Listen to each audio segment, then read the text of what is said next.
the Saturday I was cast as Thor, and then following that conversation, I had another phone call that said, yeah, they might not work out because there's a schedule conflict and whatever. So I spent the next kind of 2 weeks kind of in limbo about how I was going to feel about did I get it or didn't I, and then it all sort of worked out. But that was Cabin in the Woods. It kicked it off. Yeah. Because Drew said his favorite memory of making one of his favorite memories of making Cabin in the Woods was taking you to the comic shop and or getting you Thor comics.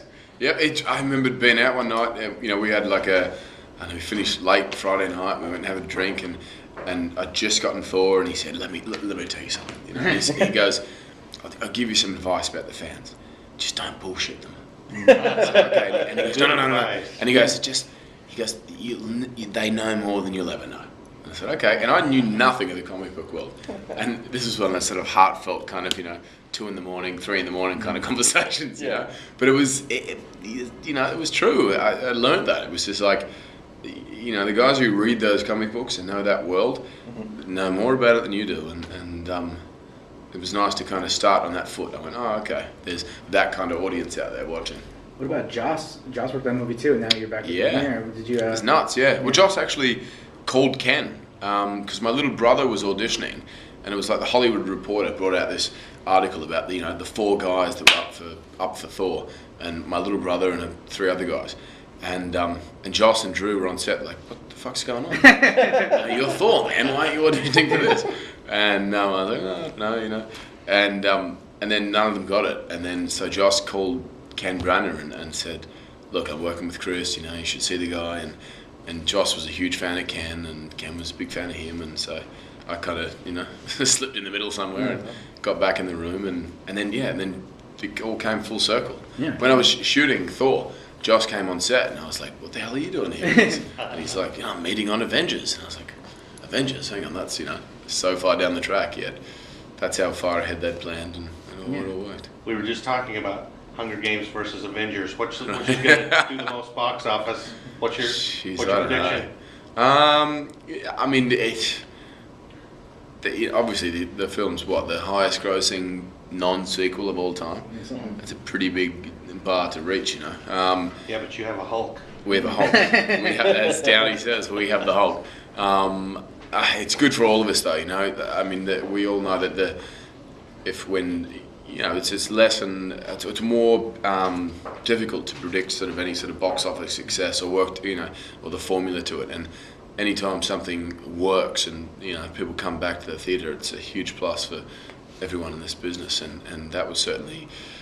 We had a trailer in front of that film, so that was a good thumbs up for us. And God, if we're anywhere near that, it's a huge thing. It's funny. You talk about how busy you've been since Cabin sort of started off. You went from Thor to Snow White, now back to Thor, and then now you're doing Ron Howard, then you're back to Thor. Is Thor sort of become this glove for you that sort of you slip into, or is it still difficult to? It is a bit. It's funny. I spent probably the most time thinking about the first Thor, because it was the origin of it all. And then Avengers, I kind of thought, oh yeah, I've played this before and this will be easy. And that was the mistake I made. I think I walked on that set the first day and was like a bit rattled by that group and everyone, and thought, oh, shit, hang on, wait a second, I'm in a red cape and this feels kind of ridiculous. And didn't feel as comfortable as I did in my own, film. But pretty fast it kind of fell into place. But yeah, I mean, it's been the catalyst for all this stuff, and jump into Snow White was straight after Thor, and that was great. And then I just finished Ron Howard's film, the race film, and it was it's funny. It's been I catch myself thinking, Jesus, am I like some sort of athlete, because I've been going up and down in weight for the last few years, more than I've ever done, So put on muscle, now strip it off, and so it's sort of finding that balance between you get so much, you get caught in putting on the weight or losing the weight or whatever, and you think, I've got a film to perform here or act, and I was thankful. I mean, Rush was fantastic. As I said, I just finished it last week, and it was great to, the sort of the characters and the storyline be sort of the strength, not the sort of concept of it all. Yeah.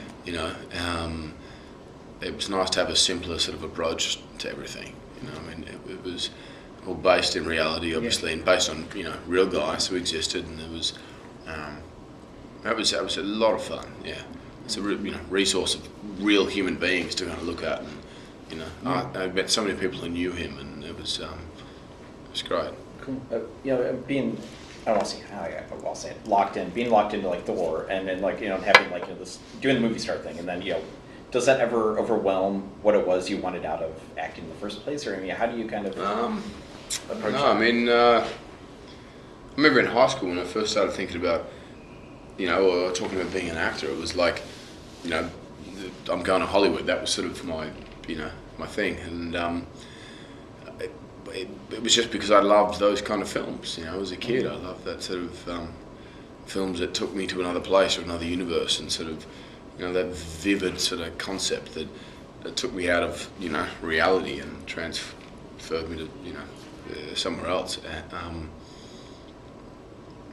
And that was, I mean, even now, I look at this film and, the first time I saw it was when the visual effects weren't finished, and seeing it last night when they were finished, and both times, I felt like a kid again. And I was entertained, I was laughing, I was, cheering and all that. And I was in the film. I was really, honestly, like when you, from an acting point of view, it's really tough to watch yourself. You're your biggest critic, anyone, not just as an actor, as a writer or, anyone in life. We judge ourselves more than anyone, So when you get swept away in the, the ride of it all, that's, someone's doing something right. And that was, I really felt that with this film. Did your fight with the Hulk turn out like you thought it would? Yeah, it was funny, because that was all CGI. I mean, you were the only one that was fighting. I was there, kind of pretending to catch things, and getting like a harness on, being ripped through walls and things, and it was. But it was the one I was most excited about, because I knew that there was no one, or there hadn't. Hulk was sort of like no one could conquer that. He was the biggest, strongest kind of guy in the universe. And then I'm reading the comic books, I was like, well, maybe Thor's there, but it was never officially sort of decided. And I thought, okay, well, here we go. He always needs his hammer to fight. He does, Yeah, sure. And that's the, I don't want to ruin anything, but the uppercut with Mjolnir, kind of. It was a friend of mine flew over from Australia and saw it, and he goes, man, I got fucking tingles up my spine when I saw that, Did you know that Joss was going to have Hulk smack you when you were fighting together? Yeah, that was one of my favourite bits in the script. Like, that was a good moment. I mean, a lot of the other bits that ended up being quite funny or whatever, it caught me by surprise, Yet that moment, people laughed or cheered. As soon as I read it, I went, "Oh, this is going to have a big payoff," Well, that's great. You get knocked out of frame twice. Yeah. So great. I know. As I said, I saw the trailer and I was watching it with my wife, and she goes, "Oh, it's great." And I said, "I'm just getting the shit beat out of me." this whole trailer, like, there's a shot of Iron Man kind of, smashing me down. Then there's a shot of me hitting Captain America's shield and being blown into the background, and then the Hulk, and it's like I'm the rag doll of this thing. Well, I'm sure you're gonna get a chance to kick some more ass in the second Thor, and you always get asked about it. Like, what's the schedule like on that? When are you starting? Have you read the script? What do you think? I haven't read a script yet. We start shooting in August, and I met with Alan Taylor a couple of months ago, and Natalie Portman and I and Alan and the couple of Marvel guys, and it was hugely exciting. I mean, Ken did such a wonderful job, and scheduling and what have you. He didn't end up doing this one, but I'm a big fan of the Game of Thrones series, which is I mean, that was what Alan's latest work, and I think that's what is exciting about the second one, is making it sort of more tangible and having a sort of more organic feel to Asgard and that world. I think if the science fiction element to Thor the danger is it falls a little bit sort of into the world of it's tough to relate to, whereas I think, like big waterfalls and sort of mountains and that sort of Viking influence where the Norse mythology kind of grew from, having that in Asgard is going to make it all the more special, and that's what Alan wants to bring to it. I think that would be the new aspect to this one. Awesome. last question, you guys. Having worked with, seeing the way that Downey has really, in a way, seized control of like Iron Man and the character, and that he's got ideas, like he knows how he wants to drive this character forward. I mean, do you take anything from that? Do you see do you want that level of control, or do you want a measure of control over how Thor is portrayed in the future? Yeah, I mean, I think that's what we all in some sort of control, whether or not we ever achieve that. I mean, Downey, very early on when I got cast as Thor, they brought me onto the set of Iron Man. And I remember walking on, in just tracksuit pants and a t-shirt and seeing Downey there in the Iron Man costume.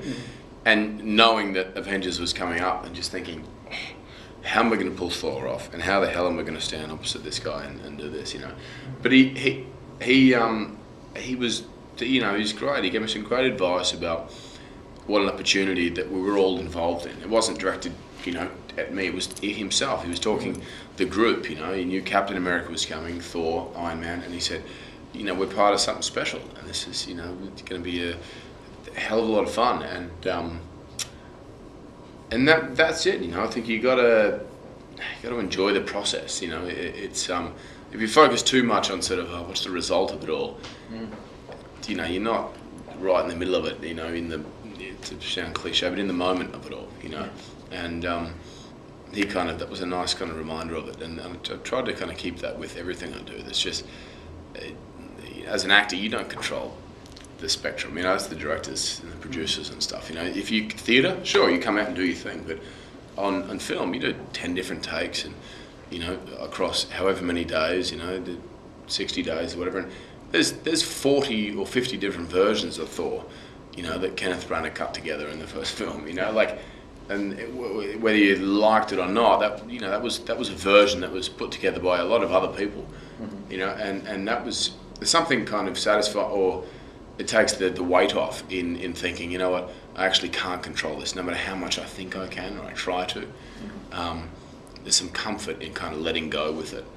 And especially walking onto a set like this with an ensemble like that, it's like, good, we can share this weight, And although the finger gets pointed at individuals, whether director, writer, actor, whatever, it's a team effort, work or fail, Cool. Thank you so much. All right, Thank you. Cheers. Congratulations. Thanks, buddy.